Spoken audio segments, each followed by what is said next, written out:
channel, Jutrick TV. Andito na naman tayo sa ating mga tutorial about glass and aluminum installation, lalo na sa mga presyo.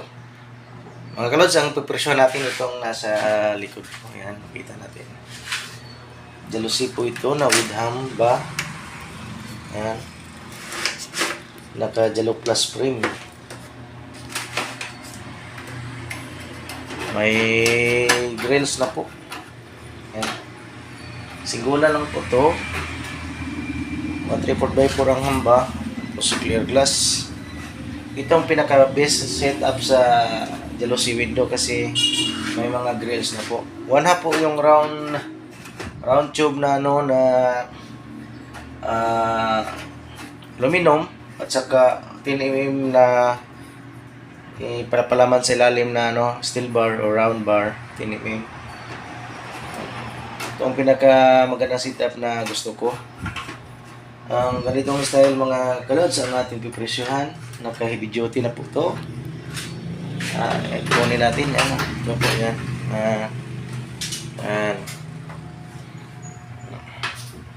Singgulan lang po ito. Mayroong masukat nito ay sukatin natin. Ito po. Sukatin natin mga kalods sa ating ayan. 2 feet po. 2 feet po ang lapad. Tapos ang height niya po ay 3 feet. 3 feet po ang height niya.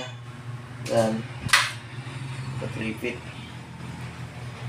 2 feet by 3 feet po. With hamba. Heavy duty Jalo Plus frame. With grills. 1/2 round tube. With 10 mm steel bar. At saka 3/4x4 na hamba na aluminum clear glass. Ang ganito kalaki, ang presyo nito ay nasa 4,950. Kasi mahal na po ito. May mga additional na po ito. Kasama na po ang installation natin mga kalods. Dito. Pag double na, nasa mga 9,000 plus. Mga 3,000 mahal dito. Depende po kasi po kung may transpo pa tayo, may mga additional po. Kaya ito lang po na presyo natin, 4,950 po. Ito na po yan, kasama na po ang installation. Maraming salamat mga kalod. Share lang muna ang ating update.